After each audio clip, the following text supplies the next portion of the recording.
Katrina, or no? Well, do we want to just go through what we looked at last time? So Yes. are I the would think images? that's the best. Yep. All the images have been loaded now? So, yeah, do you have a list of the things that we wrote down that we were going to do? Yeah, I'll have a look. Just find it. I do know, though, that the images one, while you're looking for that, is done. So the problem ended up being, just, I don't know if you care or not, but the problem that ended up being is that some of the images were bigger than others, and so it was failing on the larger ones. But Manpreet has popped those in now, so they go all the way to the end. Okay. That's good. Yep.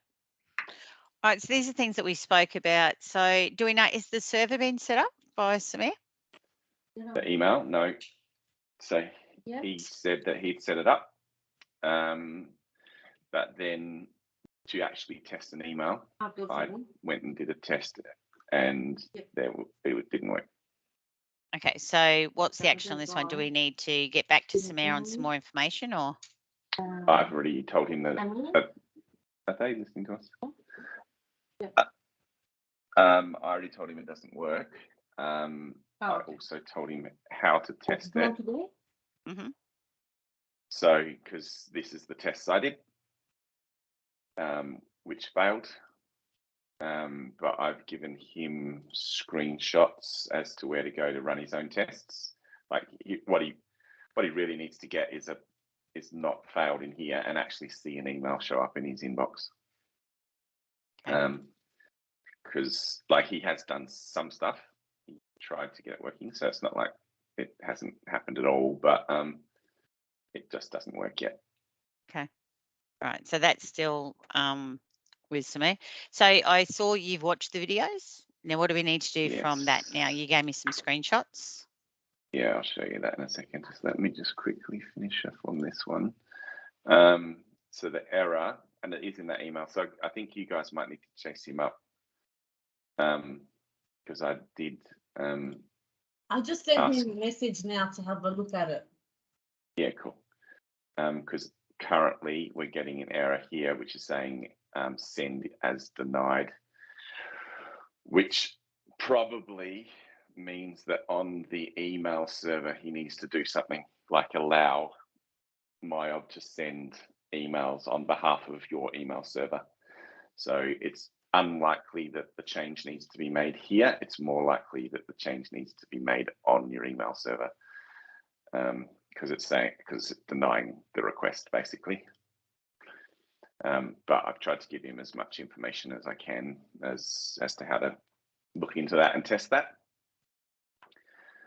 All right, so I watched that video, and then I wrote that video out as a Word document.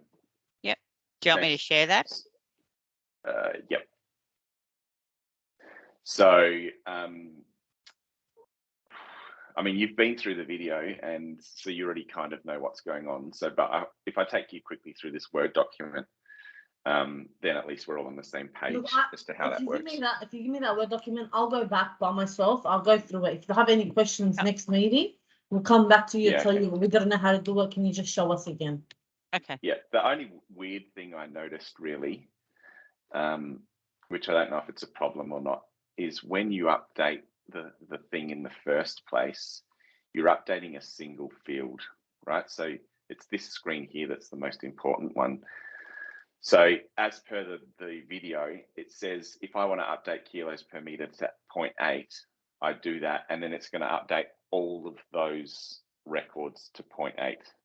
Yeah, so, all the aluminium sections, yes.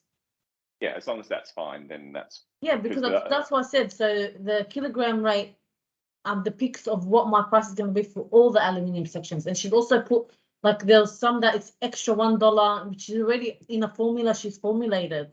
Yeah, so once you price that, just that one price value will change all the price for all the aluminium only. Yes. Yeah. It's just not knowing your industry. I didn't know if you'd want to change individual items or not. But if you want to change the whole aluminium to a particular number, then that, Yeah, that will work it's just fine. some of them that are different colors. She's added plus $1, a punching system plus $1. She's already done the formulated the differing items that we've told her that what we want to change. Yeah, cool. All right. Well, in that case, this is a documentation of that video. But Travis, when you watched the first time, I remember you said to me, "There's an easier way to do this." Well, the thing that after what you've just said there, though, because you can, well, a couple of things. You could update this price directly, right? But because you're using that formula to update that price, and because that formula changes all of those at once rather than individually, I think let's go with this. Okay. If you were changing like that one to 0.8 and that one to 0.9 and that one to whatever and whatever, and they were making different changes to that, then it's different. But now that I've sort of gone through it again and documented it, and I've also tested it, so it works. I know it works because all my screenshots come from your live system, so it's working and documented. So I think we're good there. That's good news, I guess, because that's what we wanted. That was the main thing. Yeah. So I've sent that through already. You should have that email. Okay. Cool. Yeah. All right. I'm also putting things in your Dropbox, so that's currently here. A-grade costing update notes. Okay. So then there was. Can you bring up your list or something? Because there was a couple of other things that. Oh, can you not see it? Is my screen not sharing anymore? Oh, sorry. Maybe I can. Oh, yeah. Okay, great. Can you see it? Yeah. Yes, yes, I can. All right. So email. That's with you guys. You've asked him to help you out again. I've done that one. We can put some sort of actions in a minute. Yep. Are we doing anything with the restuff? Just so we can start the training. You know, the picking list. Do you mind sending me a copy of what they've done, and then I'll have a look at that, and then I'll just. Yeah. So we had a question on the picking slip. So on your stock items, you've got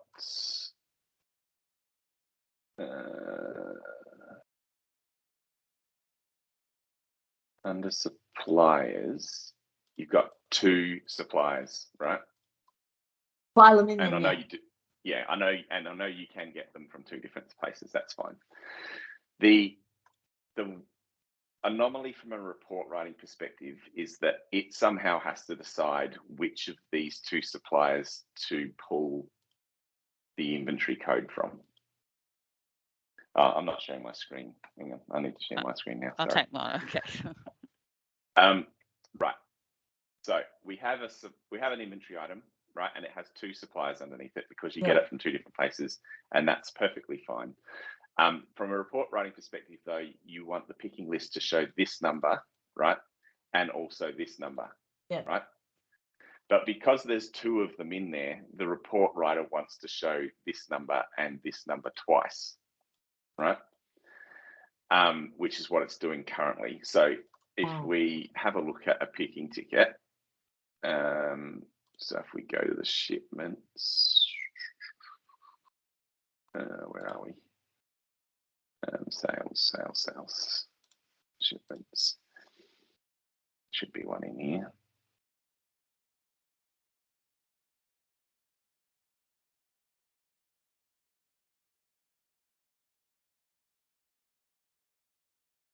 Okay, print pick list.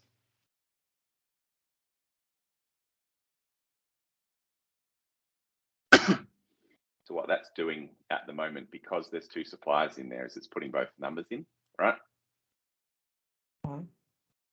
Which I think is not what you want, right? You just want to have this number and this number. Yeah. Correct? So I think the easiest way to do that is you can still keep this information here, but if we put in another attribute in this list and just put that number against it and call it supplier ID or whatever you want to call it in here, then the report writer just goes, okay, I'm grabbing that and I'm grabbing the supplier ID from this list. Okay. Because at the moment it's grabbing 2 supplier IDs. Yeah, that's fine.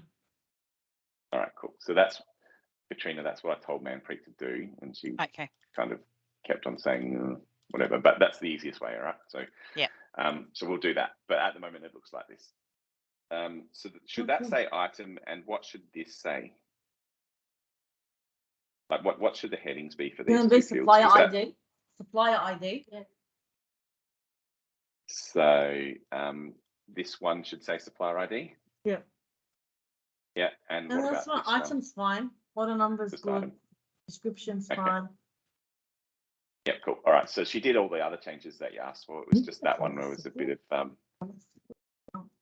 of an anomaly. So I'll just send you that screenshot, Katrina, and you can sort that out later.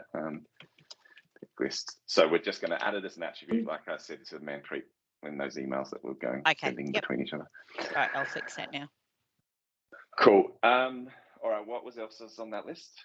Minimum and max. I think Rania raised So about. we just didn't get around to talking about that last time. Yep. And the rest was just the picking slip. That's it. As long as I had the square meter reach for the glass and the kilogram rate for the aluminium, it was. Yeah. Yep. Yes. Sorry, Katrina. Yeah, sorry. So we got this. That's all right. We've got the square meter. We've got the serial lot number, BO quantity, and WUOM to remove. Adding the supplier and customer ID, and we're adding glass, square meter, aluminium, total kilogram weight, capture with attributes only. Yeah, and I think some of that's already been done, if not all of it. Yep. Let's have another look here. Yes, like she's put square meter in here. But that should only show some of the time. That's wrong, but because aluminium doesn't have a square meter, so you've given them the price. $9.9 is the price of the aluminium. So let's just, because we got to make this clear to people who don't know your industry. So I'm just going to grab this stock item up. Also, there's a total weight at the bottom. It actually doesn't calculate. It hasn't been calculated. Yeah, cool. Hang on. So we'll fix it all up. Now, so the attributes. So because this is aluminium, it doesn't. It doesn't have square. Yeah, it doesn't even have it on there. There's no attribute for the glass. All right. Yep. Just let me document what we need to do. All right. So. We'll send it all to Manpreet to do. I won't send her that other screenshot you sent me. Yeah. So there's no square meter on here.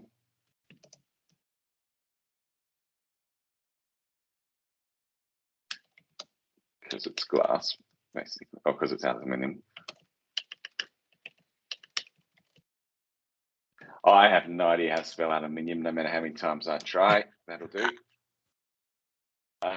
It's one of those words. I struggle as well.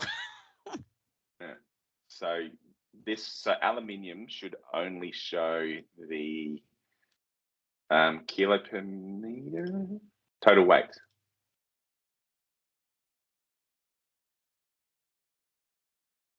So aluminium items only to show total per weight column. Glass to show square meter.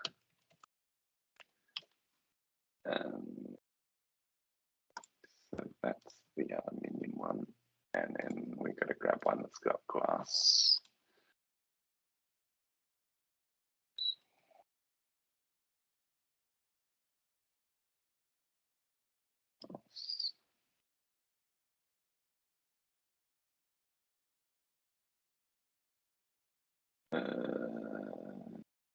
Where's the square meter? This one here, is it?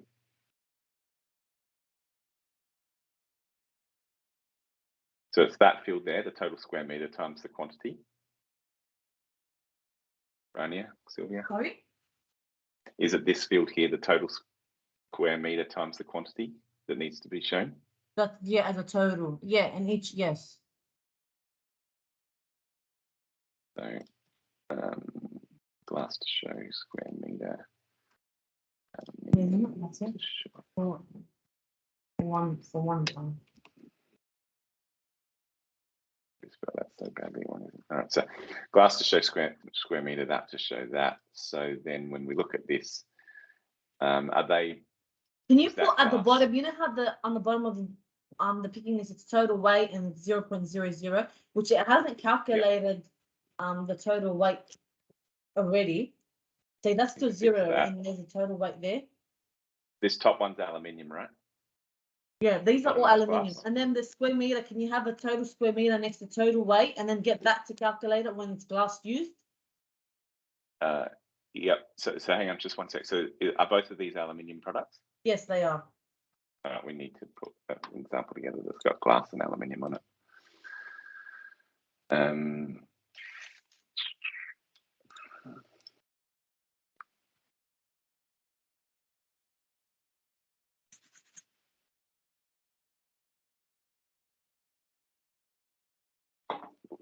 How's your mouth, Rania? All good now? Better. Oh, that's good. I only done a few laughs. You only what? I know. Yeah, he doesn't probably know why you just asked me that question. It just sounded a bit weird. Oh, because she had a tooth out last time when we had the meeting with her. So she had a big numb mouth.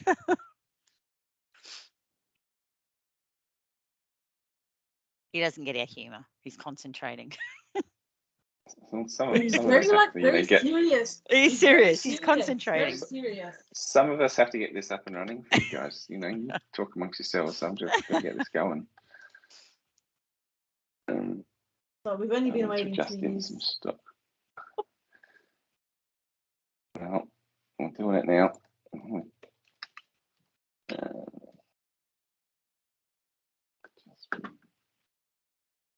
Feel free to talk amongst yourselves, but I've got to adjust some stock in for this to work. Yeah, I'm fine. He gave me a book. He gave me it. So maybe it's different because I had to. I don't even know what you're saying. All of the nothing. You want her to your book?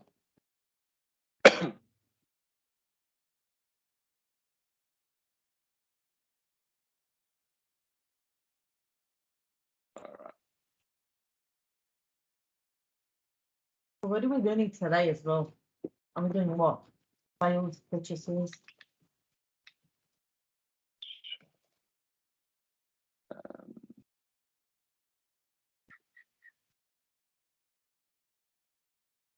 I'll leave that up to Travis. We'll leave. Can we leave sales for another day? Only because I want to get the what's it called again? No, Andrew. This is up and running first. Confirm he's activated that. This sales order has a bit of glass and then aluminium on it. So when we go create shipment on that, Sorry? this sales order has a bit of glass and a bit of aluminium. Yeah. So how are you gonna get without quantities? Am I saying the wrong thing, guys? Sorry? That's glass. That's and glass, right? yes. Yeah. So because we want this to print differently when you go to this screen.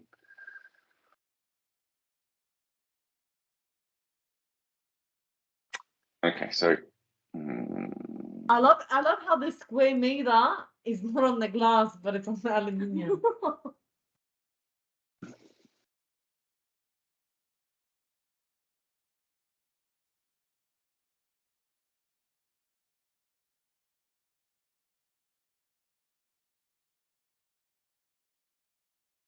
that one's the glass. Glass is the top one. Oh, it's the base unit. With the CL in it. CL.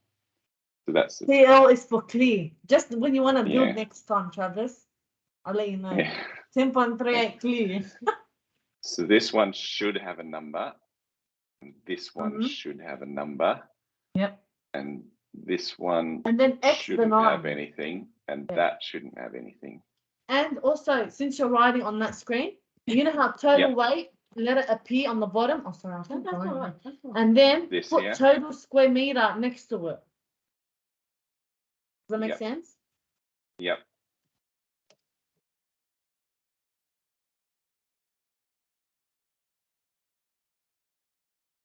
Yeah, and then the other thing we're doing is Screenshot our we're phones. not showing this twice. We just want to show it once. And what else? Yeah, but you're gonna have, that means for the glass, you're gonna have a whole heap of items because we get our glass from a lot of places, 3 or 4 places. Why do you need to show the supplier ID anyway? Not for glass, not Like, for- can't you just show yours? You remember how we discussed this last week about my boys? Yeah, but isn't it they don't know. confusing though? Like, if you have like 6 different IDs for the same product, I think that's even worse. That's even more confusing for a warehouse person, isn't it? No. That's what I did for glass. They don't show that supplier the same as. Well, if you want it to Mhm. show We can't all have the one not supplier like IDs, then obviously the report itself is going to be quite, No, I don't want to show all of them. I just want to show one. I don't mind. But which one though? Because if you've got several against an item, that's where we start to have problems. But at the end of the day, when we order any sort of glass, we actually write what we want anyway. Yeah, but so when it comes to picking it though, right? Yeah, the glass gets picked up in cases. There's actually 10.38 clear. It tells you what it is on the outside of the case.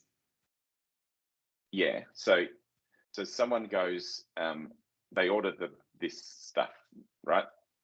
And then if you have 5 different suppliers down here, right? When it comes to creating this pick list, it either has to show But can you go back? all So 5 can you of go them back to that or screen? one of them. But sorry, Star Aluminium doesn't provide me the 10.38. And Harrod Aluminium Supplies doesn't provide me that. You would put the people who provide that? The glass companies. The glass company. So I think you got confused. The aluminium comes from these 2 places, but the glass comes from somewhere else. Yeah, well, yeah, I wouldn't say I got confused because I didn't load it, but let's fundamentally decide what we're doing though, because at the moment, right, say this is wrong, and you're telling me it's wrong, right? We'll take it out and put in whoever the real suppliers should be for the glass. Presumably they have glass in their name somewhere. Is that one of those? Yep, Benson, Azzy. Yep. So all 3 of them, yeah? No, just 2. Which one's the other one? Azzy, yeah. Okay. So, and then they call it different things potentially, right? Maybe these guys call it land DL21, and these guys call it 10.38. right? Okay. No, they just name it the same as what it is. They name it this. Yep.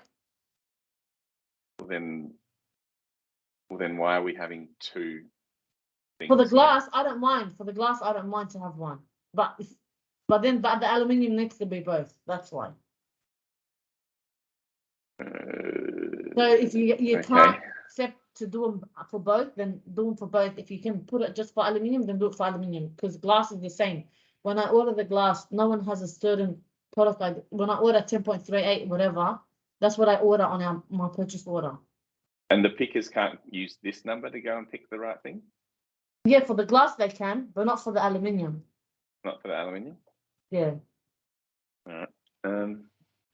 Because logically it's fine, like you can explain it to a human, but trying to get a report to go only do it here but don't do it there. So aluminium.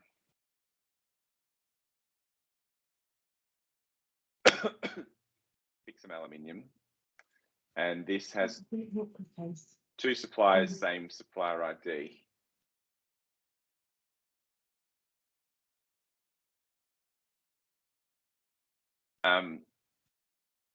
So, but you only want it to show once, right? Yeah. And then on the glass one, you want it to show. It doesn't have to show the supplier ID because the customer number in the supplier ID are the same anyway. All right. I think the easiest way, like I said before, is to put it in here. If it exists, it shows it. If it doesn't exist, it doesn't show it. So in the glass ones, it'll show nothing. In the aluminium ones, it will show That's fine. just that code. Yep. Yeah. So we're going to add it to, so we're going with plan A, and we're going to add a field to here, which we can do now actually. So to make it easier for Manpreet to do it when she gets to it. So we're going to create an attribute. I'm going to call it supplier stock ID, item ID.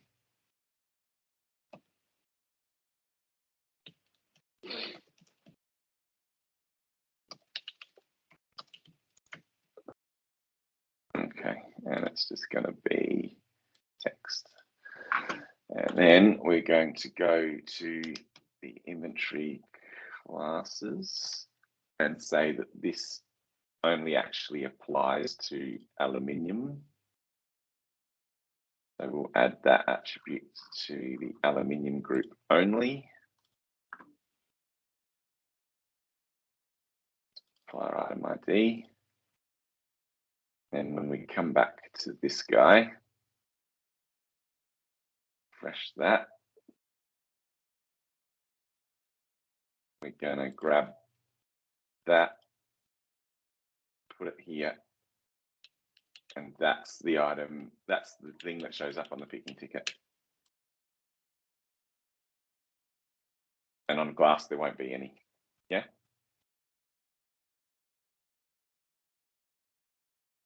Everyone happy? Yeah.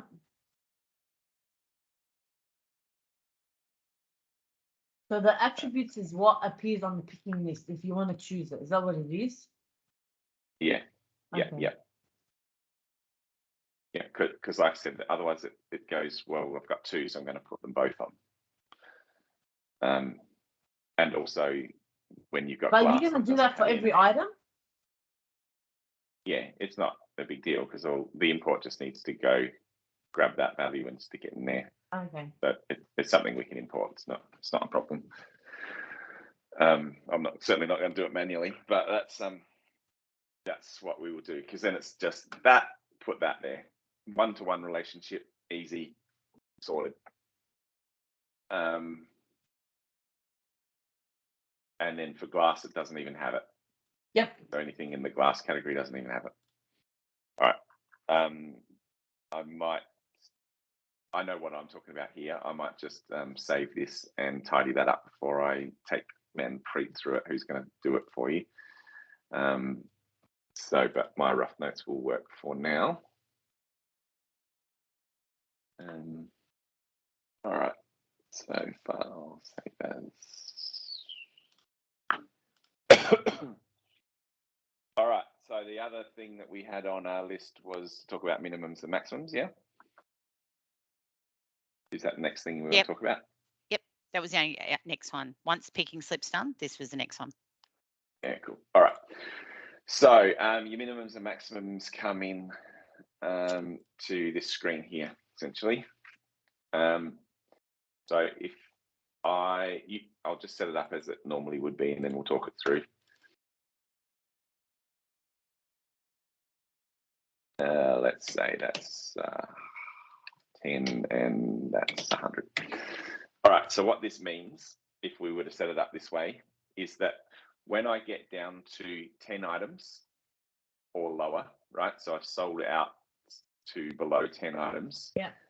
Then when I run a purchase order, I want to order a maximum 100 items. Okay. So if I got down to 9, it would order 91 items. Yeah, for aluminium is not like that. We can order about 250 kilograms. Minimum 250 kilograms each item. Okay, how much is that for 100? Depends on the item. Some of them Doesn't matter, but as long as if it goes up, that's how that does it. Below 50 items, you must order another one. yeah, but we want to do that properly. Okay. That's the maximum you're going to order, you mean? No, minimum 250. Yeah, I know, but he's put the maximum of 100 items. So it will order up to 100. So if you got down to 9, it would want to order 91. Can you do it on a put the reorder point but not put the max items? The only reason why is because we have a minimum item range we have to order from per item. Yeah. So if I order from So- overseas, I have to do a minimum of this item 250 kilograms. So that could be 200 items, not only 100, for example. Does that make Yep. sense? Sort of. So let's So do when the I next want to put so when I'm at, say for example 10 items, I want to put the Yep. reorder, let it notify me that I need to reorder. But because we have a minimum saying we have a minimum kilogram rate per item we have to order, so that item doesn't necessarily have to be 100 pieces. It could be 50 or it could be 200. Okay, let's just put these in terminology. So if we say the reorder point is 10, because we can actually turn on a more advanced version of this, but let's just get a plan together first. Mhm. So the reorder is 10, and you're saying that the supplier has a minimum 250 order kilograms. quantity. Is that All items. So we have a minimum of 250 kilograms per item reorder. all right? So let's say that. Okay, But so that's minimum supplier. not quantities. It's not 250 quantity, it's kilogram. Okay. So this is So this is- aluminium works. This is why I told you it's based on kilogram rate, because that's how we reorder, how we process stuff. Well, at the moment, this is based on a unit of bars. Yeah, it is. That's how I want to sell it per item. But if you go to attributes, the kilogram rate is there. See, that's the total kilogram rate. So 4.05. So if I go below a certain point for this item, so you know how each item is 400 and whatever. Give me the calculator. So in this item, so if I want to order, there's a minimum of 2 divided by 4.09. So this one, for this item, it's a minimum order of 61 quantities for this item. If I need to reorder it, there's a minimum of 61 bars. Yes. Mm. Because I do 250 kilos divided by 4.09, it gives me 61 items. That's why. Okay, so bar is 4 kilos, is it? Is that what we're saying? 1 bar is about 4 kilos? Yep. Okay. How can we do that? Because this at the moment, so where am I? This is all based around the bars. This is So the saying if ones I get that below have 10 smaller, bars. Yeah.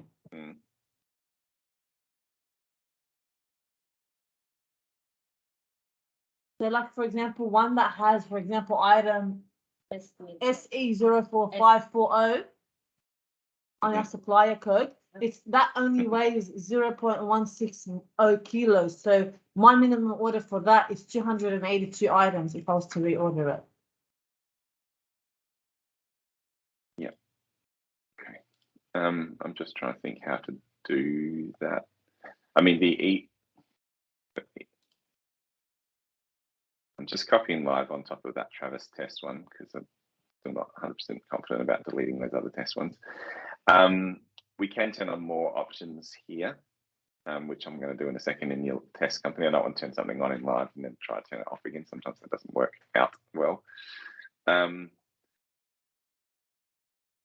Because you also don't want to specify that this is bars here, do you, really?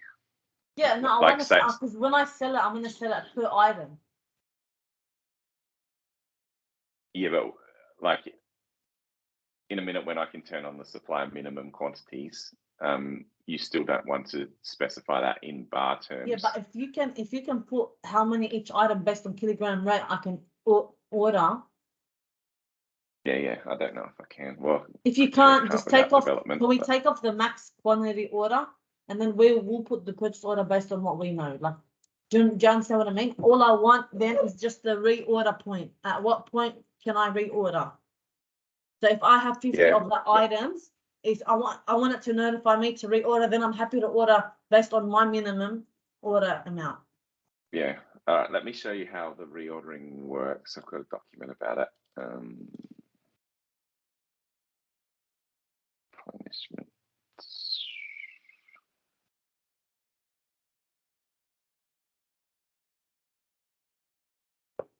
All right, let's just go through this, like how the system actually calculates this stuff.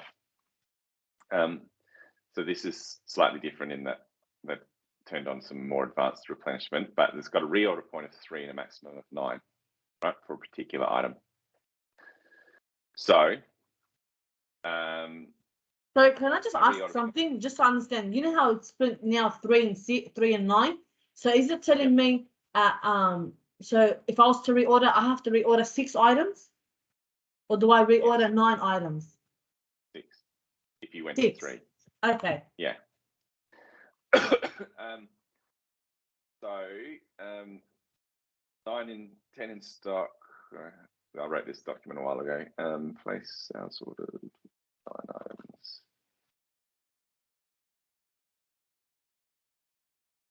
So this is the screen that it all ends up going into, where it's going to say quantity to process is how many it's going to suggest that you order, right?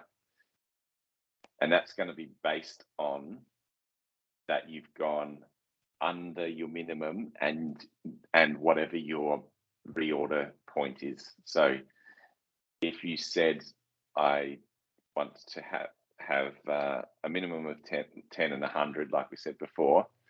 So if I got to 9, and this is the order up to point, or the maximum, and this is the reorder point,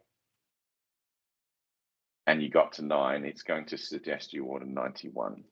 Yeah. Okay. Yeah. Based on those two numbers. Yes. Understand. But that's all going to be in bars,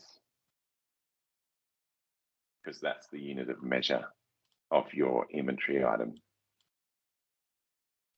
So this 10 is referring to 10 bars, not 10 kilos. That's right. Yeah, that's fine. But I might have to take up what the maximum quantity repurchase is only. But if we had nothing in there, then it doesn't know what to suggest you order. It's going to go, you need to order that's something. That's what I'm saying, because you're saying there's no way of the program telling me how many to order based on kilogram. Like I can put 100, no item, no problem. I can put 100, but the thing is, I'm not allowed to order 100. I have to order 200 items for that one to stock, because it's based on a minimum kilograms. Yeah. I know. Yeah. That's what I'm saying. So what can we do about that? That's what. Once this copy's across, I'll try and turn on a more another module that gives us more options. I just don't turn that kind of thing on in live, because once you turn it on, you sometimes can't turn it off. You're also on a plus edition, not an enterprise edition, so you might not have very many more options. But we will see in a second. All right, so let's go to here. Thanks.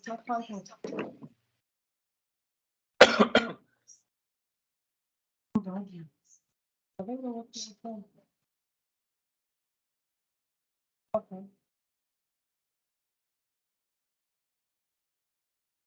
I'll also log on to.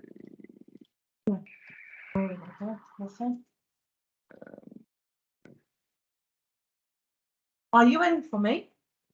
No, I'm just organizing myself. I have to put that in. Does she pays it? Yeah. It's fine. I have to say it first.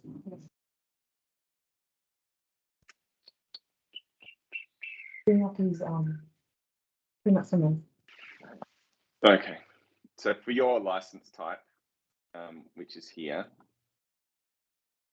this plus edition, so there's another couple of editions above that which allow me to turn on more things. I can't turn on anything other than basic inventory replenishment for you. So that means we are stuck with these fields here. But if I put the repoint order and no maximum quantity, what's the problem? Or it's just not going to know what to suggest you order. That's okay, but as long as it lets me know, it notifies me that I'm under the 10 point. Would it still notify me? Let's see. Okay. Can you have a so look? We just had Quick, it I like just that. need to go to the bathroom for 2 minutes. Sorry. Yeah, that's cool. No worries. Sorry. That's fine. I need a couple minutes anyway.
That was Rania. That wasn't me.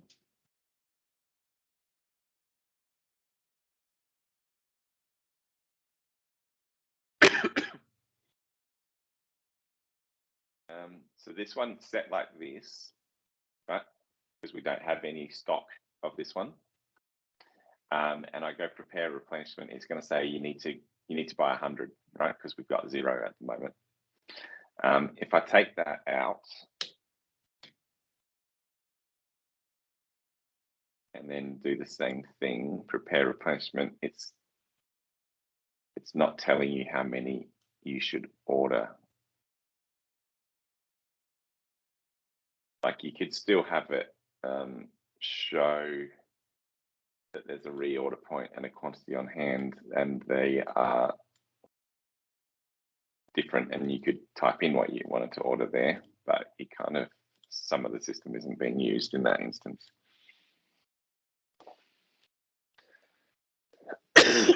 Okay, so Rania, just for 1 second, I'm just going to put that back to 100, right?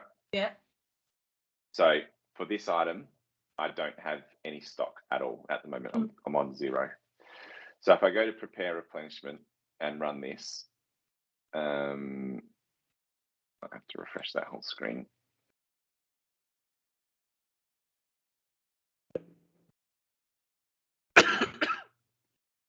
It's going to say, based on the fact that you have 0 on hand and you've got a reorder point of 10, so you've gone below your 0, you should order 100 things, right?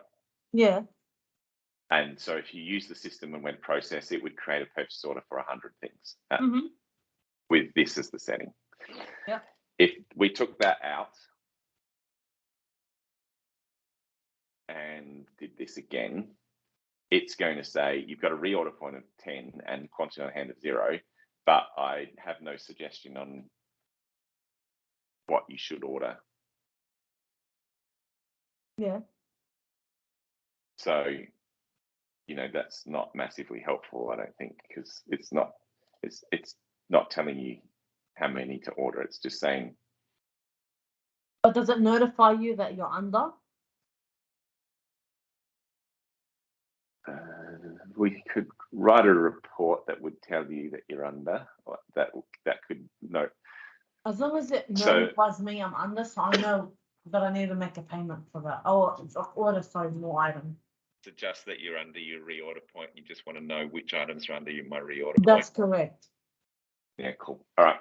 So I think what we'll do then is, even though this is the prepare replenishment screen, what we'll do is write a query that just points to these 2 fields.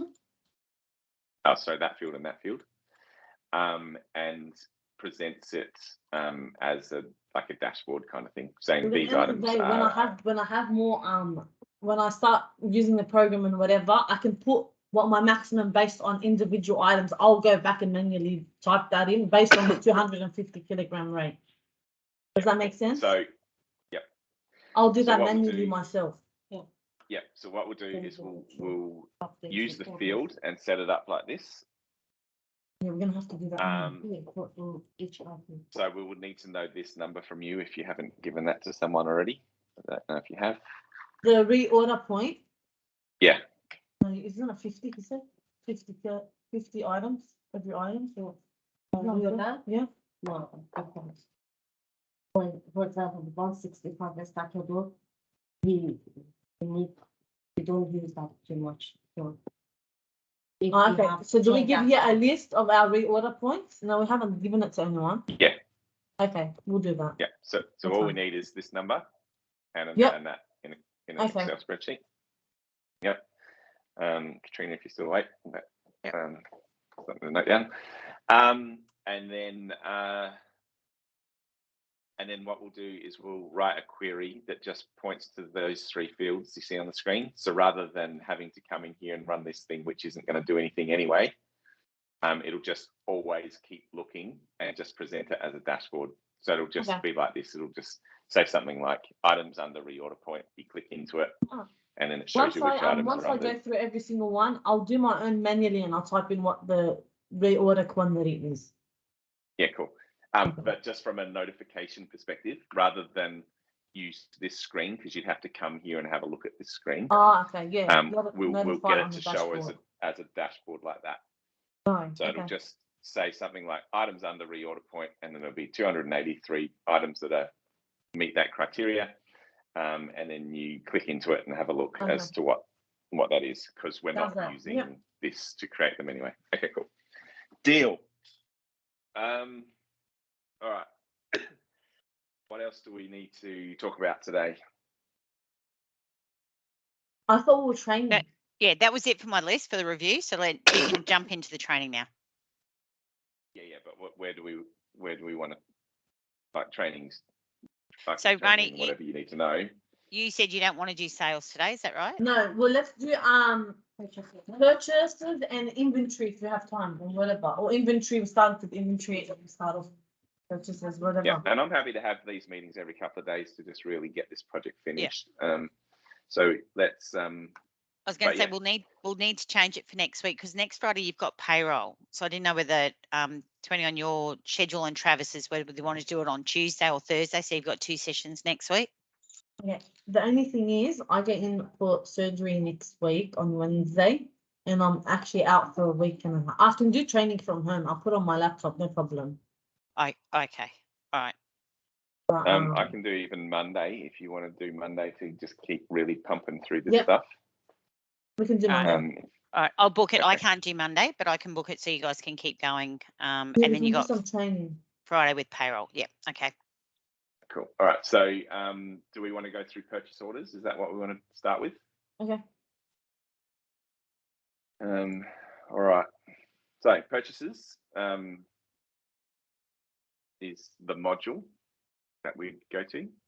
And then underneath that, there's a whole bunch of stuff, and it looks like we started that from last time.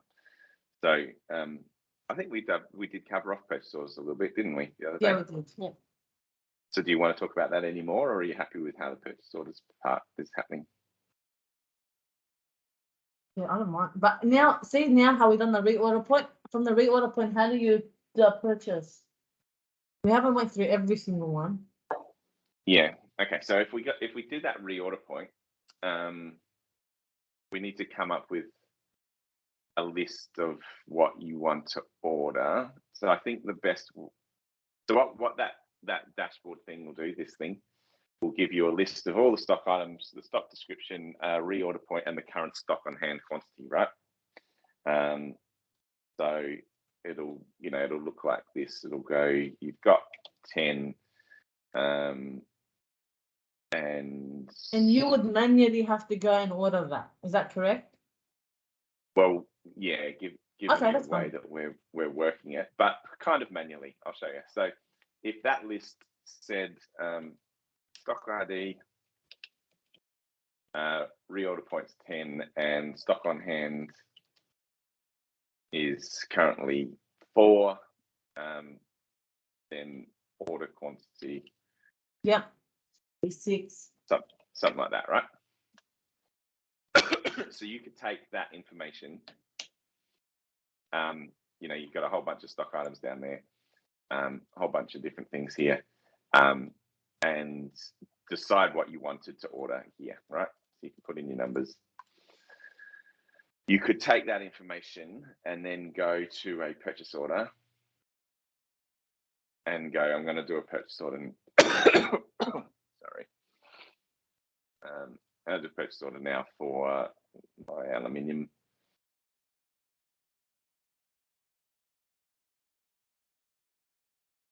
And down in this bottom section, you can upload whatever you decide to order. Ah, okay. So let's make this easier to use. So basically, you need to know your inventory ID. You only have one warehouse, I believe, so we don't really, that's not that important. So we'll just keep that. We need to know how many we're ordering. We need to know how much that's going to cost us, the extended costs, and the rest of it we can probably at least initially do without. So let's start with that. It's going to remove some of those fields and just make this screen simpler. All right, so what it is I want, what the name of it is that I want, how many I want, how much they're going to cost me, and I mean, just on the face of it, is that the only things that you need to? Yeah, pretty much. To fill out, you reckon? Yep. So if we need them, we've got all of this stuff here that we could use, but we won't at the moment. Which means that's what your purchase order will look like. I'll just take a screenshot. So when I write up the notes after this, I remember what I'm doing. You is can there any way export we that can out. put the kilogram right there?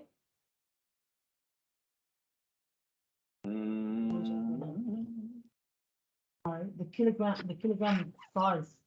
How much? Of the weight. The weight and the square meter. So as in those two attributes. Oh, As in this stuff. On that. Yeah, on the purchase order.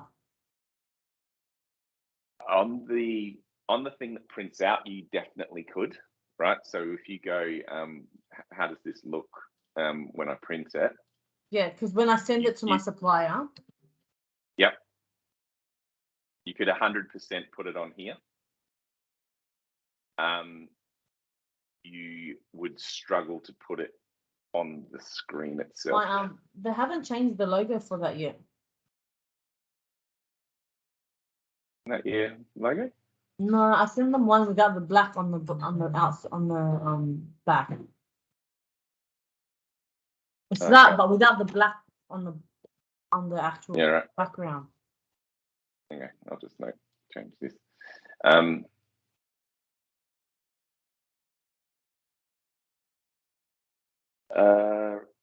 Just taking a very rough note. So you would have that on the bottom? So, well, because it's a line by line, it should really appear. Yeah, that's what I want. I want it to appear there.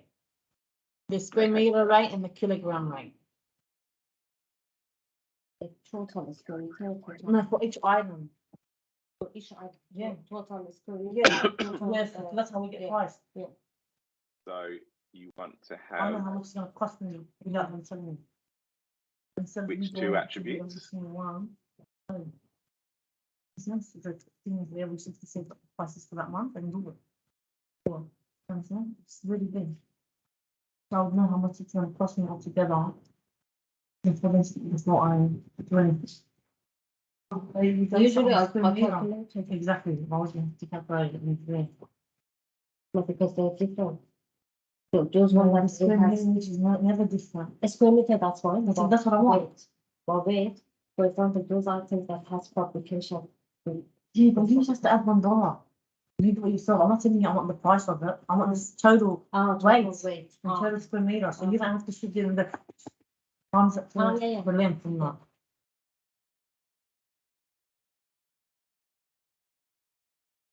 Did you come to a conclusion, guys? Yeah, we want the square meter and the weight. I was just explaining to her why we need it then. Yeah. So that one's glass. Let's put an aluminium in because we need to cater to them differently. So we put that in as well. So we're order 800 of those.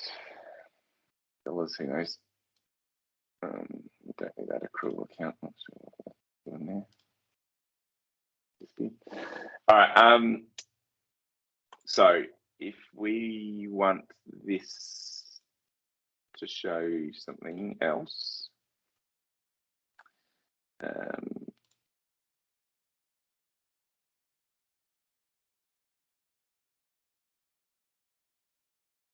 we want to show on here weight and square meter, right? Is that what you're saying? Yep.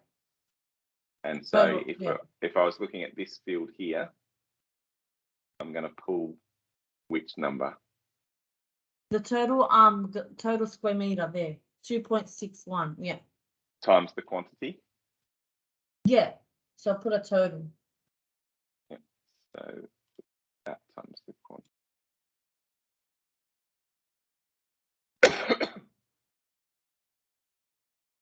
And on the other item,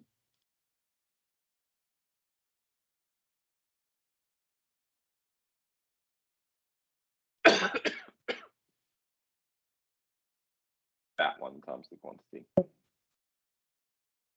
Yeah.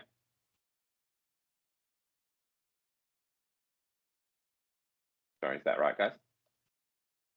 Total weight times No, total weight. times quantity. Yeah, times quantity. So Yeah, we'll so have a that number total weight for all the items that we've ordered. Yeah. So, how does that help you? Just so I know. Sorry. How does that assist you to have that on the purchase order? So when we come in, so aluminium every month, when we purchase aluminium, it changes.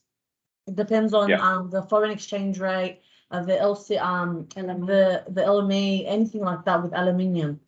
So it changes every month. So if I have, but like I said, every bit of the aluminium, every time it changes, it's changing based on kilogram rate. So if I have a total kilogram rate for that item, I can just figure out the rate that they're charging me, and I would know how much it would be for that order. Because if I put an order in March, the March rates apply to that.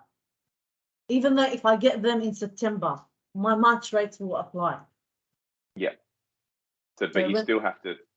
So, in order to complete this purchase order, though, all you're doing is entering in how much you want, what it cost you, and then on the report that prints, i.e. the purchase order, it will include the quantity for times glass and the aluminium, the total weight times the quantity. Perfect. And stuff that isn't glass or aluminium, what does it do in that case? So, because you've got a few extra categories as well. So if it's one of those other categories, what does it do? Nothing. I told you accessories. I don't care about the weight. I just do it per item. Yeah. So, but for glass, we've got a particular formula, and for aluminium, we've got a particular formula. What if I order some fiberglass? No, that's just based on per roll. I sell those per item, and I buy them per item either as well. So all other classes, don't worry about. No. Oh, I'm standing still. That's not square meters. Yeah. Cool. All right, that's good. The grill and the stainless steel are based on square meter as well. So you get priced on per meter when you buy them home. So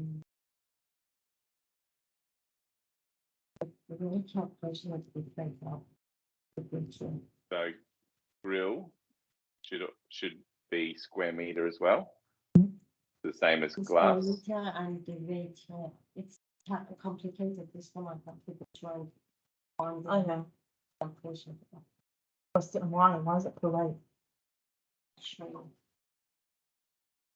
Let's do the. I'm leaving that for one. The stainless steel, it is square meter. The grill class?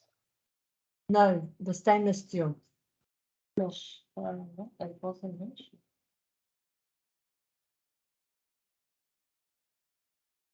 That one. Yeah. Okay. So in my notes, I'm writing if the item class is glass or SS mesh. SS mesh. Then Square we meter. want to square meter, total square meter by the quantity. So if I actually pull that one up, that doesn't have a square meter.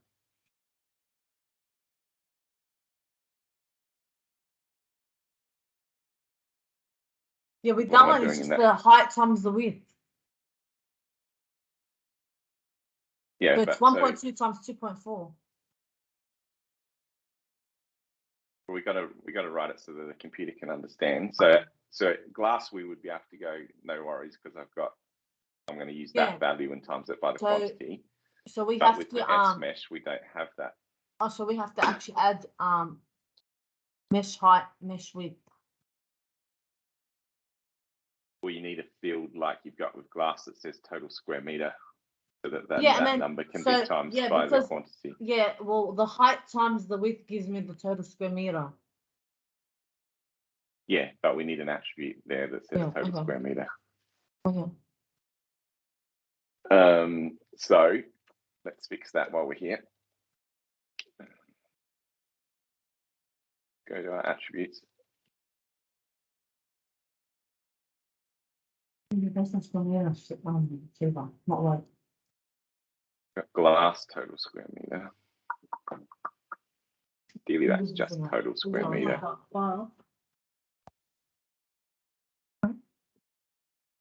Yeah, you can do it as a hair square meter, but you might explain for me. That's why. I'm going to take the word glass out of that and just call it total square meter, right? Yeah. And then I'm going to go to item classes and say that SMS mesh, this one, is also needs to have square meter recorded against it.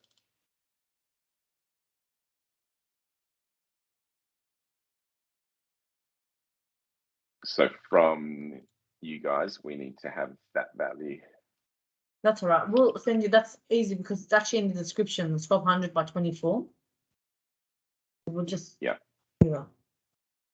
Right, at least that we're gonna have to give them the stainless steel mesh and the security grills. Give them the height and the width and the total square meters for each one. You know what I mean? Height, width, and then total square.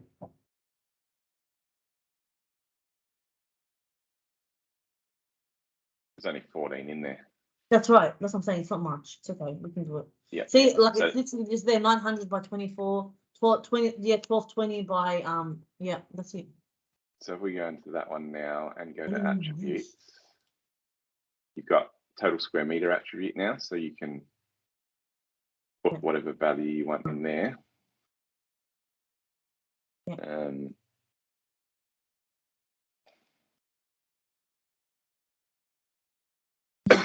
We'll write for them so you can put it there because you've put it under the same item class. So are we saying that's is that the right number for that? Yeah. Oh, total squares. No. Don't. We'll give you an Excel spreadsheet of what it is. Well, by the time you give me an Excel spreadsheet, given that there's only 14 of them, you might as well just update that field. Okay, we'll do that then. Yeah, just throw it in. We'll log them on ourselves. Yeah. Okay. 14 items. Yeah. Okay, so I've got here, if the item class is glass or SMS, then take the total square meter times by the quantity. If the item and can you put aluminium, can you put the attributes for security grill as well, please? Those three attributes as well. Yeah. And then we'll put them all in the system. Yep. No worries.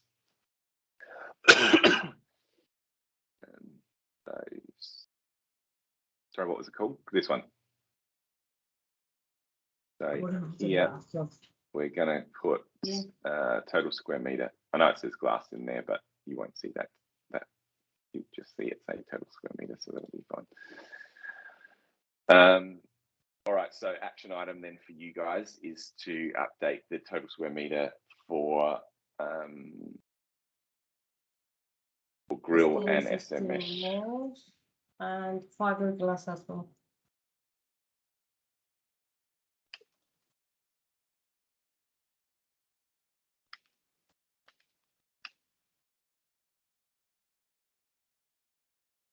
For grill, SMS, and so fiberglass as well. Yeah. That's already in fiberglass. That's already, like, the attribute already exists. It might not be populated, but it exists.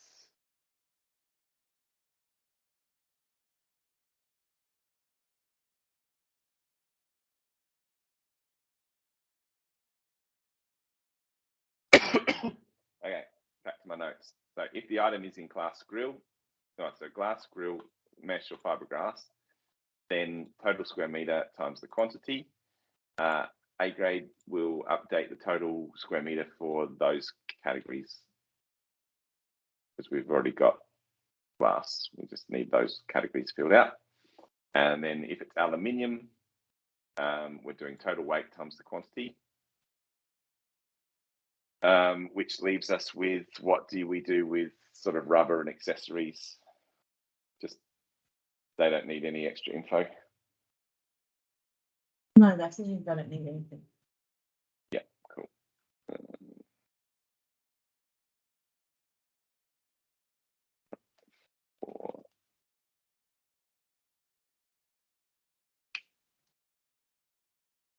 All right, no worries, done.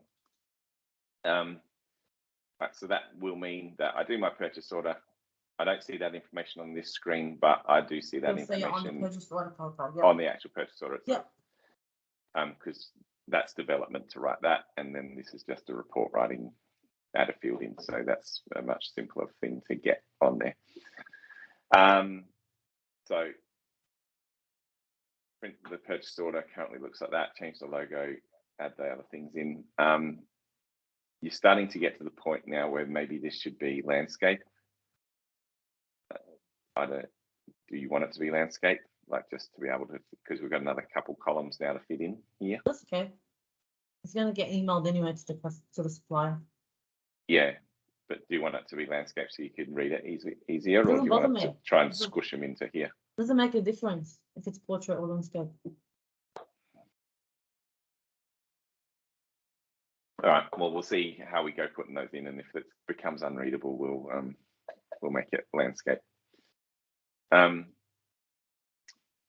Okay, and that's your purchase order screen simplified for all the things. Is there any foreign currency involved in this? For Lansing, yes, there's foreign currency. Okay, so let's talk about that. So make sure we've covered that off. And there's another customer in there, Intermix Group. Okay, so Lansing, we've got no exchange rate at the moment. So we probably want to default something into there. So yeah, but the exchange rate changes all the time. Yeah, I know. Can we change it manually? Can we do that manually when we get an order? You can. What we normally do is we set up for it to automatically get a new rate every day, so at least it's close. Oh, somewhat close. Okay. And then you can adjust it from there. So just give me 1 second to get that working.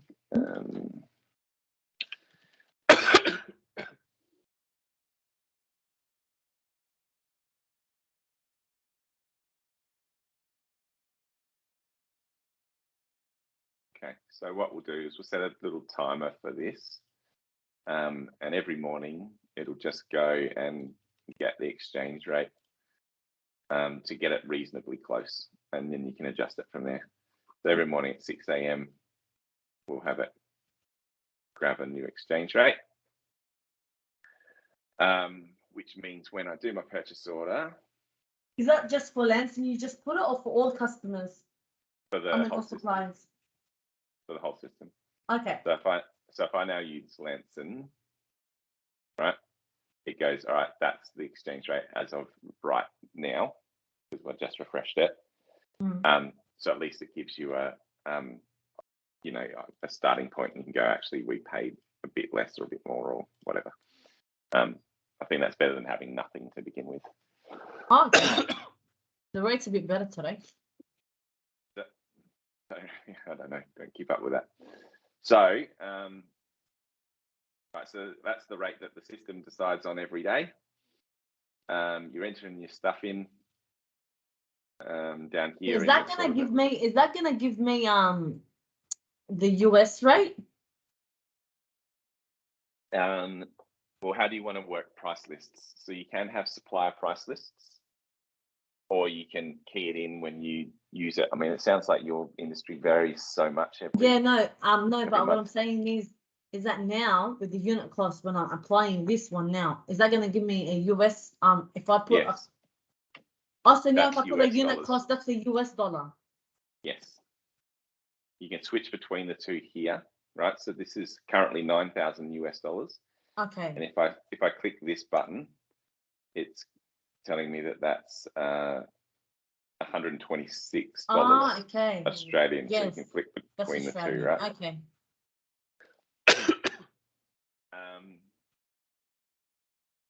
And you're going to type that cost in every time, right? For the glass?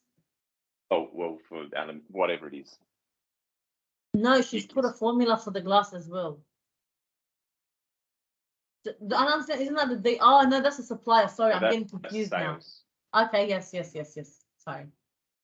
So there is such thing. There is such thing as a supplier price sheet as well. I'm just going to grab some coffee minutes while I'm talking to you.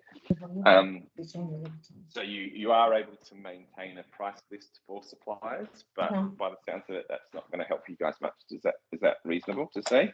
Yeah, it won't, because we change our prices change every month.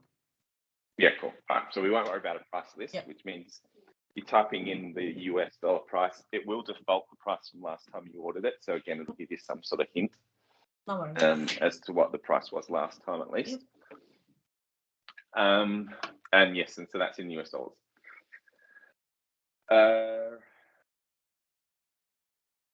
My examples, I know you don't order aluminium and glass from the same person, but it just helps me to fill out my examples a bit better. All right. So next part of the process would be, so you're filling that out, you're probably emailing it, right? Which we obviously can't do yet because the email isn't happening. But we'll print it, it'll show that extra piece of information that you've told me about. And then the next thing is that you will receipt in that purchase order, unless there's anything else you want to tell me. And that will about but this. That won't upload the amount of stock we have, right? When you do the receipt, it'll update your stock quantities at that point. But how can I do the receipt?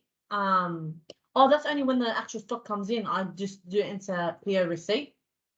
Yes. Okay. So we can do a whole bunch of purchase orders, right? So more realistic example is maybe you've got a few purchase orders in the system. Question. So can we go back to that since we're on that page? Now, before I actually issue the receipt, how about if they have a back order? How can I go back to change that amount or take off that item before I actually process the receipt? So you're saying you previously ordered something and they haven't supplied it yet? Is that what That's you're saying? Correct. Yeah, like as in, okay, cool. Say for example, they're not going to give me until a bit later. They say, for example, for the 90 items, they only have 80 and they've back ordered 10.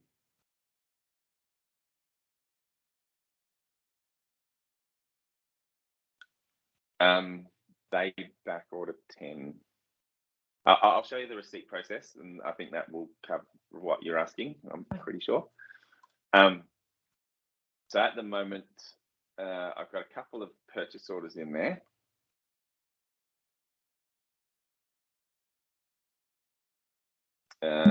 Three at the moment, okay. So that's what we originally asked for. Yeah. So if I go to purchase order 3 and a container comes in, presumably it comes in a container, I can go enter purchase order receipt. This is one way of doing it. You can do it a few different ways, but let's go with this for now. So enter purchase order receipt.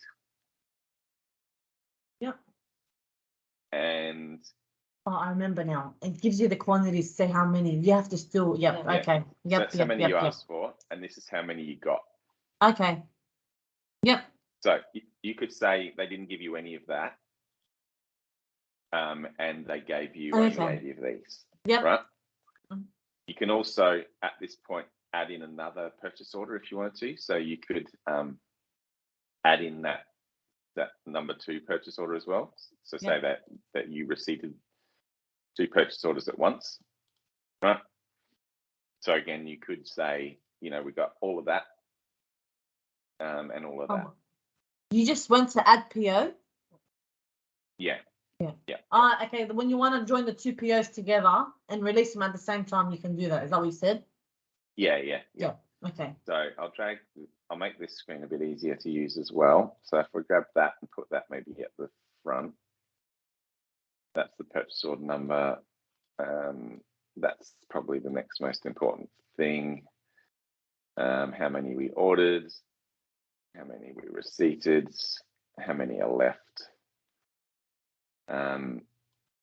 And again, the rest of it, just to make these screens a bit easier, we'll, at least for now, remove those.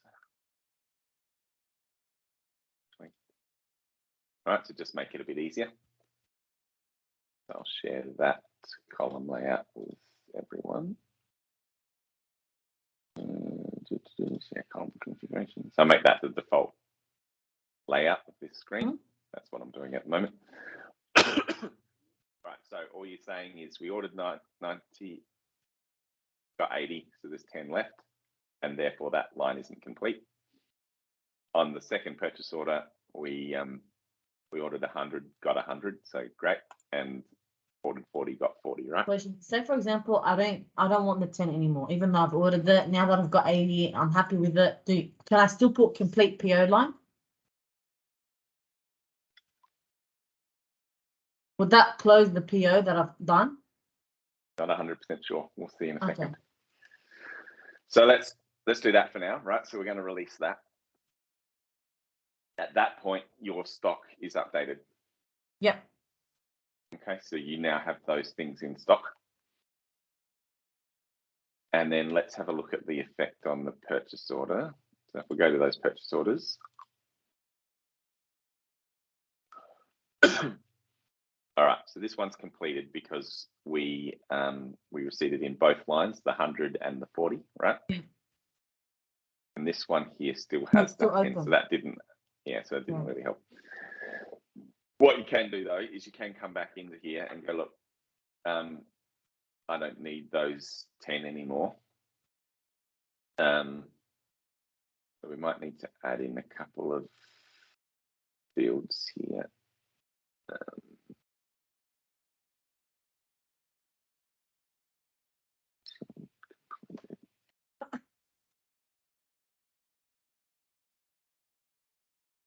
So you can cancel this line, right? If you wanted to. And then that will mark it as complete then. Okay. Okay. So we didn't get all of what we asked for. I might also add in, we are adding a few lines back in now, but that's all right.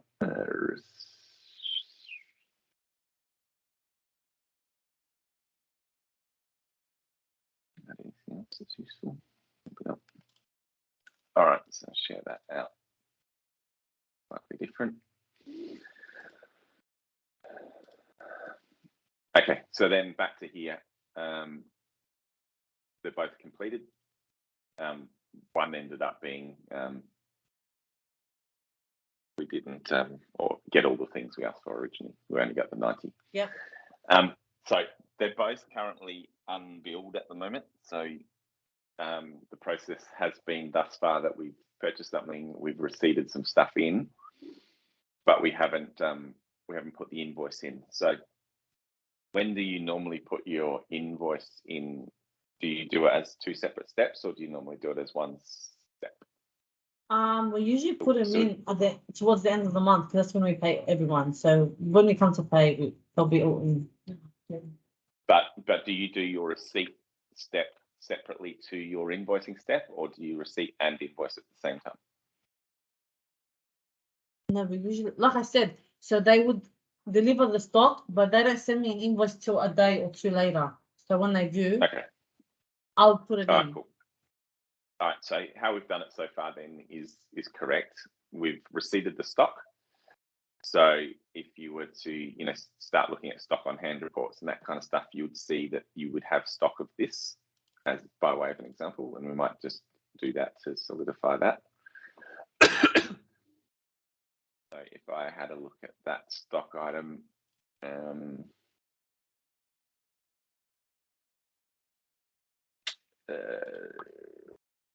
in inventory. No, I haven't understand. I don't know what they scan mean and what they don't. I'll do it based on what was delivered. Sometime. That's right. But you can't because that's barcode. You have to do that. You have to link it in. It's the barcode. And if we get it, release it out. Do you understand me? So at this point, you've receipted that stock in, right? But you haven't put in an invoice for it yet. Okay.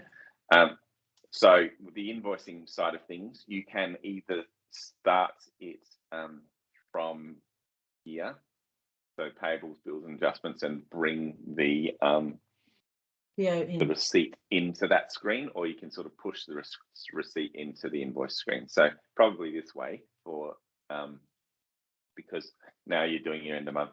You've got your invoices in front of you, right? So you go to here.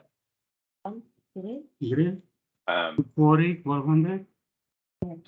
White. And $1. Okay, so I bring up this guy and I go add my purchase order receipts in. Okay.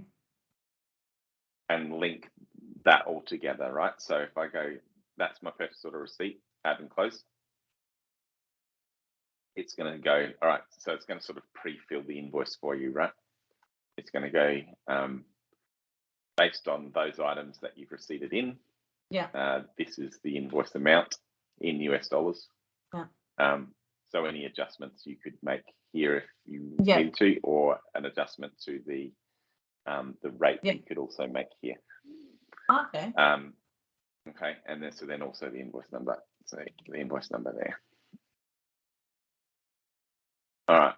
So I'm not sure how financial you guys are, but from a financial perspective, I just need to show you, even if it's not something that's really your thing, but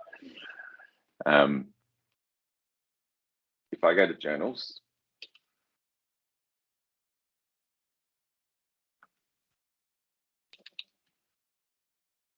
are either of you guys accountants?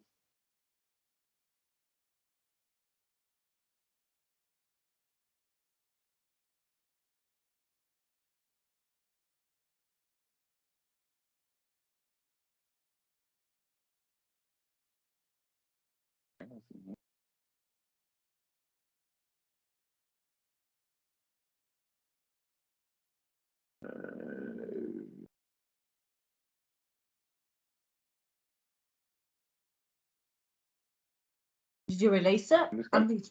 That's what is it released? No, I haven't, but I did. No, but I did. I haven't released the invoice yet, but I have released the shipment. So I just want to make sure that that's working properly because it doesn't seem to be. Purchase receipts, because this receipt should have created a general ledger entry. So I'm just not sure why it didn't.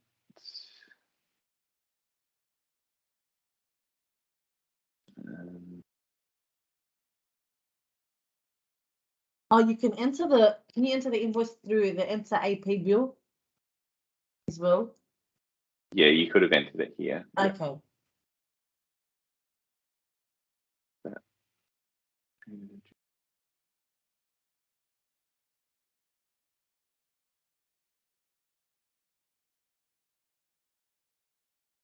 should have created a journal.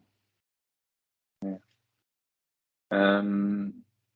I think someone's fiddled with settings that they shouldn't have fiddled with. What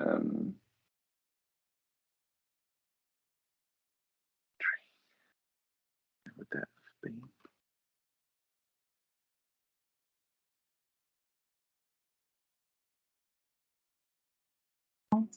Update geo. I have no idea why that would be turned off. That seems very odd.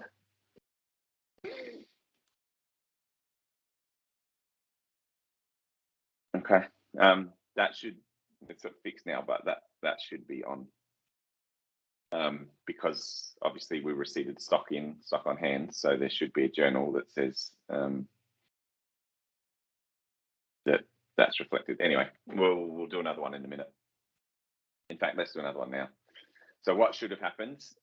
So now that setting is correct, is do our purchase order. You order some stuff.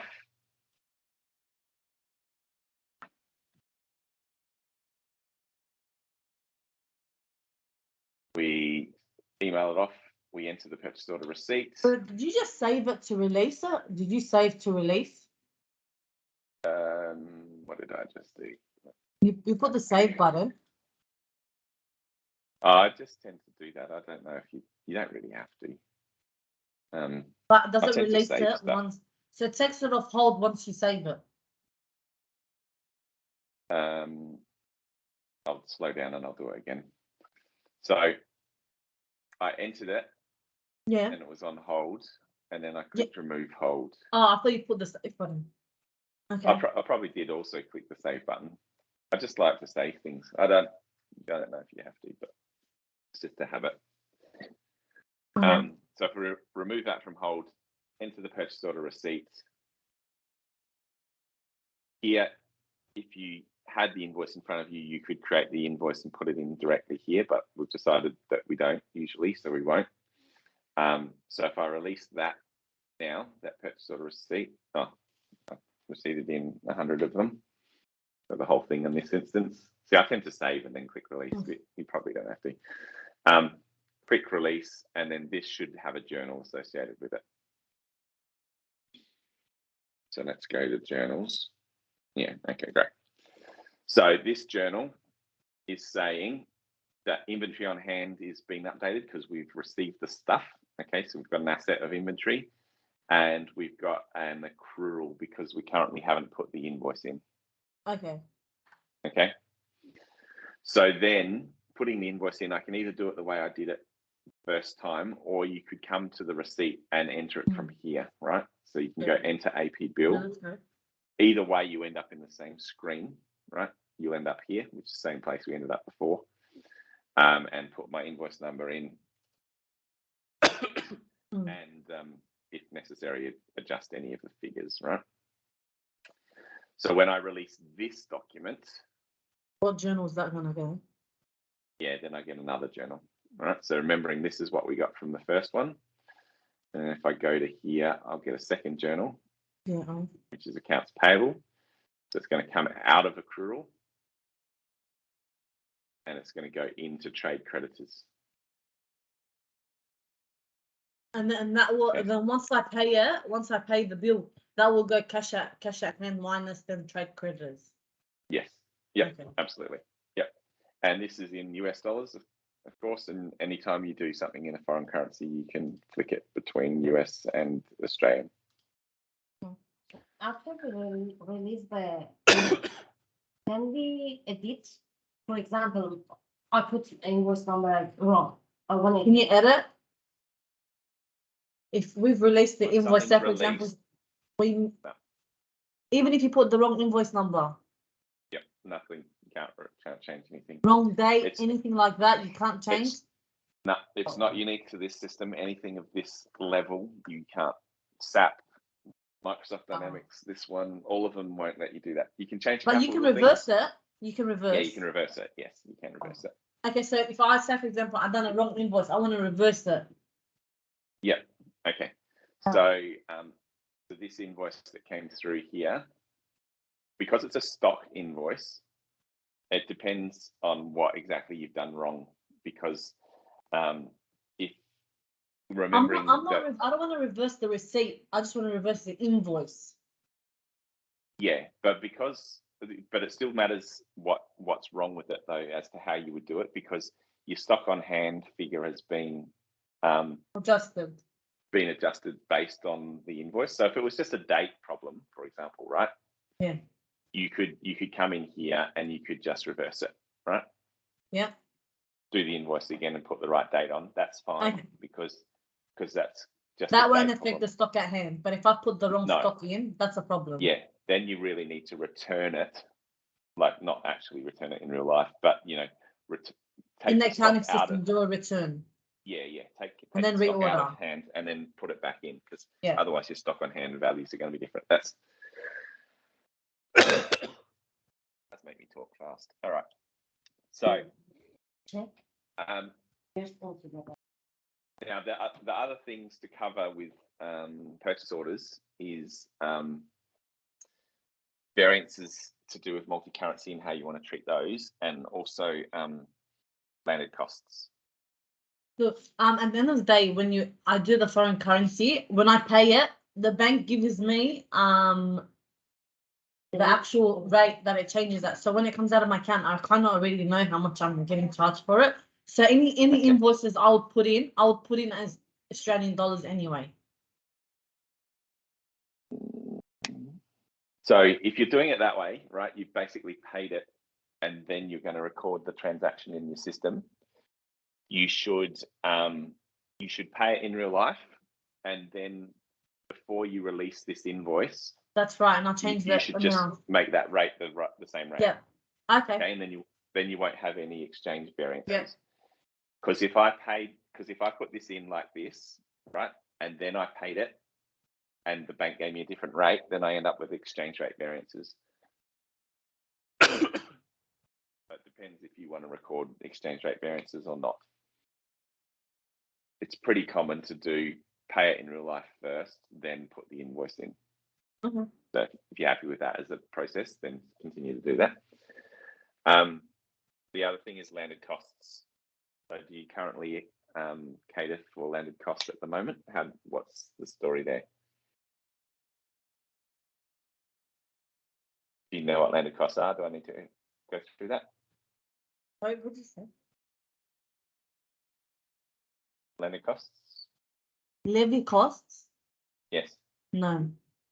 Okay, so landed cost is this stuff presumably has a freight component to it, right? So you order stuff from your supplier, and it probably, if it's overseas, it probably also has customs and duty and yes, we stuff. do. Are you talking about how we distinguish the different rates and the custom charges and all of that? Is that what you do it, Tona? Yeah, how you apportion that across the items. Oh no, we get a bill for that separately. Yes, but say you ordered some aluminium and it cost you $100, right? And then you get a bill, and then you put it into your system, and so your stock on hand is saying aluminium $100, and that's what your stock on hand figure is. However, with the customs and the freight added on to that, your actual cost to get it into your warehouse might be $120 by the time you add on the freight and the customs and the duty, right? So what landed cost does is it says this container will cost us $3,000 to land here, and we want to apportion that $3,000 to all of the things that were on that container. So it adds to that $100 and goes, well, it's not really $100 because by the time I pay my freight, my customs, whatever, it's actually $120 to get it into my warehouse. So that's the concept of landed costs, and it gives you a much more accurate costing. That's good because I do that manually. Yeah. Okay, cool. So we need to talk about landed cost. So that's only when I'm selling the item. When I'm selling the item, I want to know how much it costed me for me to bring it in. So I do that manually, and then I sell it at whatever I want. Yeah. So I think the better way to do that would be to record the landed cost in the first place. and apportion it across the item. That's good business practice to do it that way and more accurate. So let me take you through the concept of landed cost, and then you can decide if you want to do it. I would say you should, but let's talk about it first.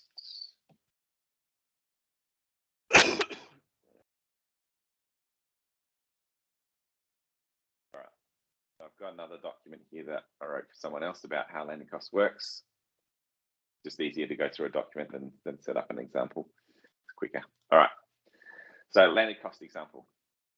What we're saying is that the freight company, in this case FedEx, is a landed cost supplier. So you would set up your custom supplier that way. Sorry, I just want to cut. Sorry, so this is the supplier. This is my freight company. This is the freight company. That's who I'm doing landed cost supplier. Yes. Okay. Yeah. So your freight company or your company that charges you duty or customs. Yes.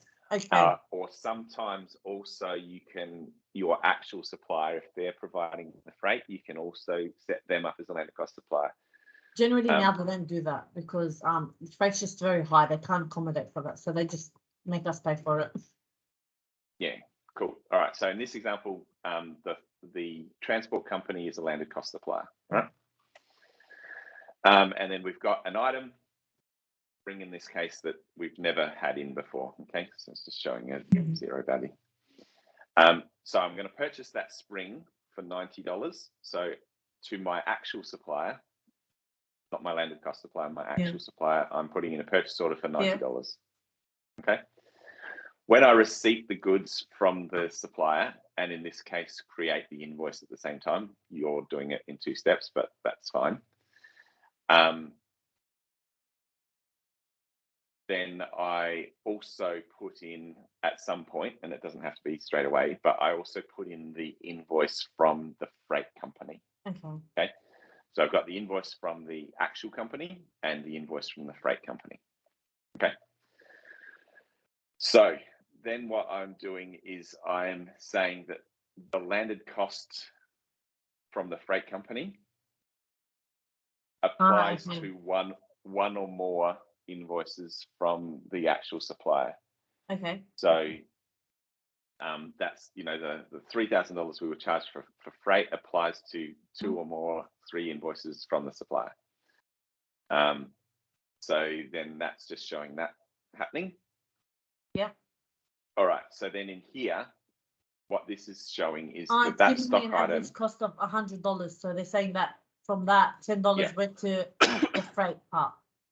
Yeah. So even though we bought it for $90, it's actually $100 by the time I add in those landed costs. Yeah. So your stock on hand figure is going to be showing. On what basis does that distribute that money though? It can do it on a few different ones.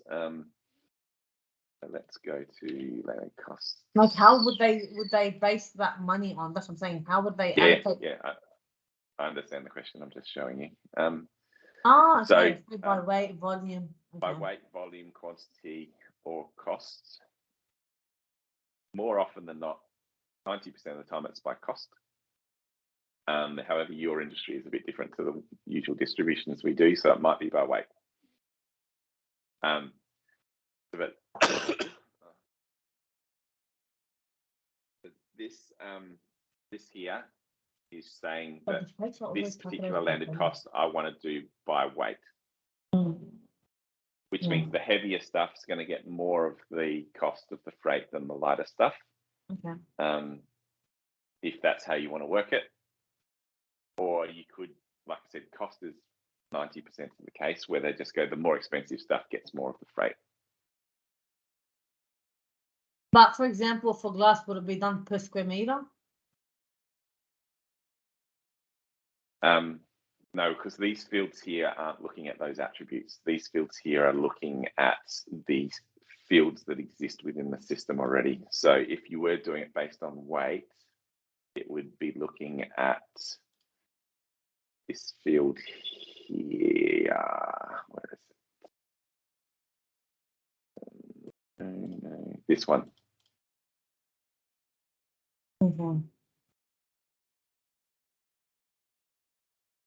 So weight's going to look at that, volume's going to look at that, and cost is going to look at cost.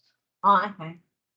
So for your purposes, you could, you know, well, you don't even have weight on glass.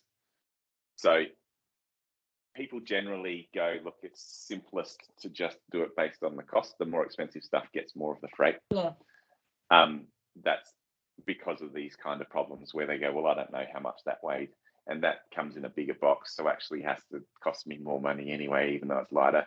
All of that kind of stuff factors in. And the fact that you're not doing it anyway at the moment, this is at least doing better than you currently are. So, yeah. So I'd probably do by cost, at least initially. Can you send those documents over? Yep. Perfect. So these documents, so I just, when I write something that I think is useful for someone, I just create a document about it, right? So I've got lots and lots of documents. I'm happy to give them to you. They're all generic. They don't have anything sensitive. I make sure that they don't when I write them. So if I copy them to, you work for this place here, and I'll just create a folder called generic guides. And you can have all of my years of experience in one go. And you can get that, can't you, Rania? Sorry? You can get that through the Dropbox. Is that on Dropbox? Yeah. On Dropbox, yeah. Yep. So there'd be tons of stuff in there that's not useful, but also tons of stuff that is useful. So this is, you know, my notes about everything, basically, lots and lots of stuff. So, where are we at? So landed costs for you. Let's set up your landed costs, and then we'll call that a day for now, and we'll talk again. Maybe just do Monday. based on actual cost for now. Yeah, so based on costs. And do you want to do your freight and your customs separately, or just put them all in the one? No, usually group? freight and customs come together. Yeah, so we'll just do the one group. Yeah, that's quite common as well. All right. So what we're going to do is, rather than have customs by cost, is we're going to copy this one. Very soon, not. All right, so we're just going to do landed costs as a catch-all. Landed costs. And it's going to apply to everything. And it's going to be by cost. Okay, so a landed cost supplier for you be who?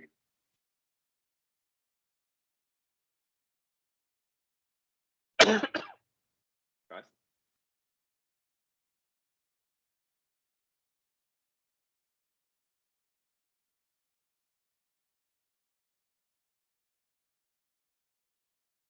Oh.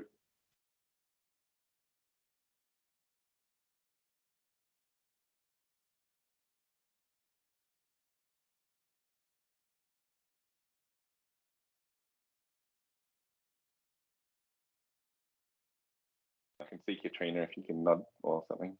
Now I can hear. My laptop's playing up. I can now hear. Yeah. Join twice. It's a lot better. Yeah, we can hear you. Okay. All right, cool. So what's a landed cost supplier? Who's the landed cost supplier in this group? Not here. Global. It's global trade and logistics. It's not here. Not there? No. So I'm wrong. We'll add that supplier. Okay. Global trade and logistics. You do boss.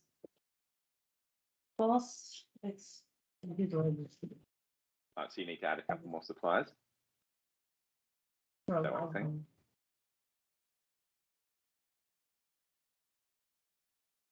Guys, sorry? you need to add some suppliers. Yeah, I'm gonna add it now. Yeah, okay, cool. All right. We'll just add the name for now, and then we'll do the details later. We'll just add the name just for this purpose. Yeah. All right. So what we should do now is you can add those in. I'm going to write up my notes properly so that we all on the same page, and let Manpreet know what she needs to do from a report writing perspective. No, because you're on ABA file. Travis, are they in live though? Can they update live? Are they updating test? Update live. We're doing everything in live. Okay. It's my new method. My new method is just throw it all in live, and at the end of this I'm sure you session, have a. delete all the transactions. Okay. You can do something called a settings only restore. So you can back up just the settings, then restore without transactions. They're not in now. His global trade logistics. If you just refresh. Okay. Oh, man. All right. So we go here and say that they are not a tax agency, they're a landed cost supplier. Ah, okay. Right. Yep. So then when we do the invoice for them, we can apportion it across that stuff. So if we go to landed costs,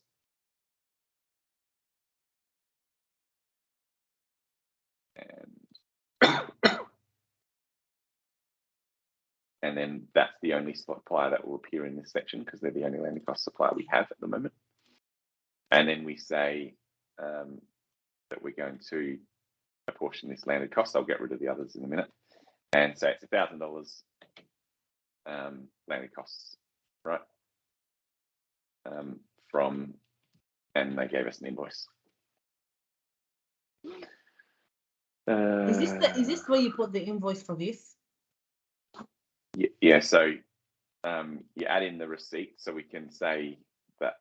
No. Say global trade logistics, when they give me an invoice, do I add the invoice on landed costs? Yes.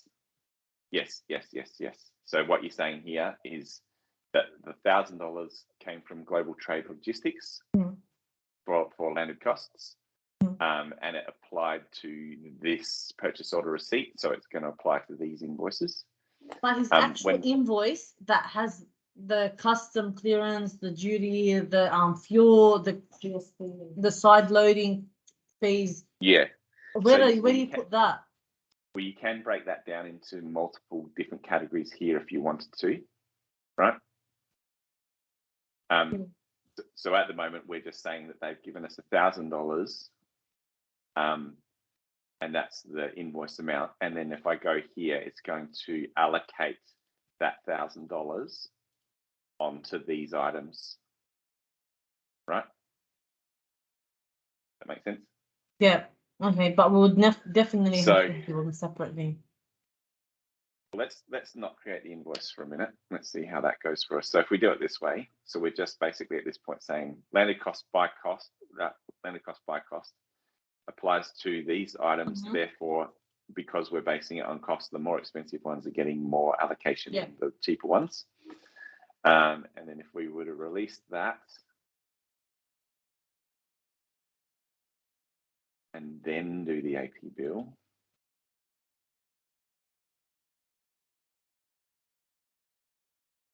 you could add more detail, more stuff on here that isn't landed cost related, if that's how you want to do it.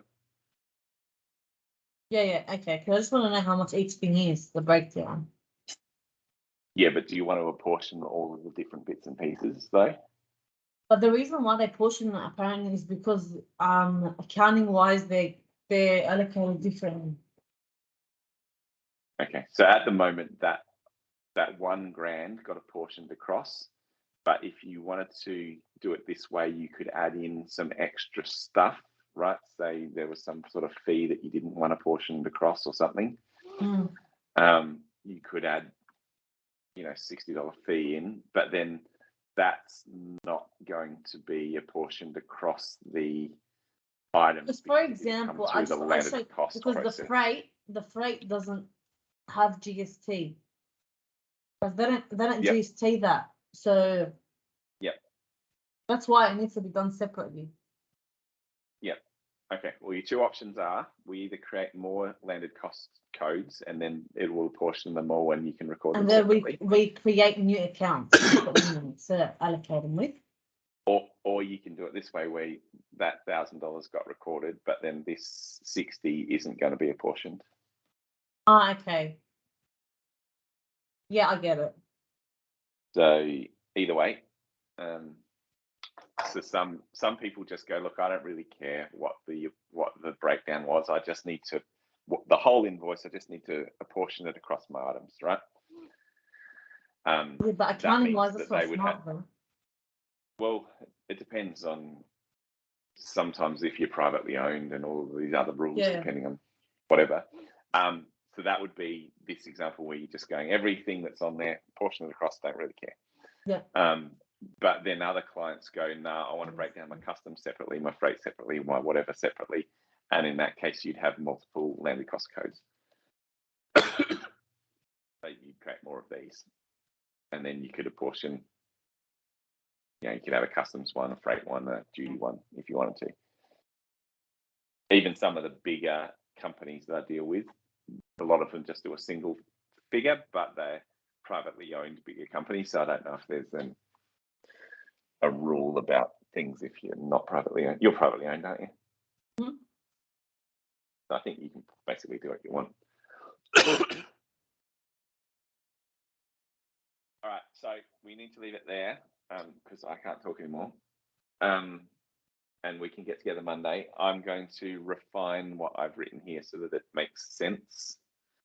I'll send it to Manpreet. I'll also send it to you guys to have a look, because if I've said something wrong, just nip it in the bud and go, no, I've just thought of something extra, or no, that's not what we said, or whatever. Let's just make sure we get it right. So we've done this. So purchases are just done at the moment. Purchases are pretty much done. So, yeah, well, yeah. It depends. Yeah, like you said, like if we want to refine it a little bit more, we can. But obviously, we need this to mean it's done because it's not showing the right stuff yet on the reports, but certainly well underway. Okay. Cool. Now, Rani, you'll see that I've booked a Monday session with Travis. So I can't attend that one. And then Friday, you've got payroll, and then I've booked the following Monday as well for another session. So we've got some more in the calendars, and we'll just keep going through. Yeah? Yep. Okay. All right. I hope all goes well with your surgery. Thank you. All right. See you. Have a good weekend. Bye. You too. Bye.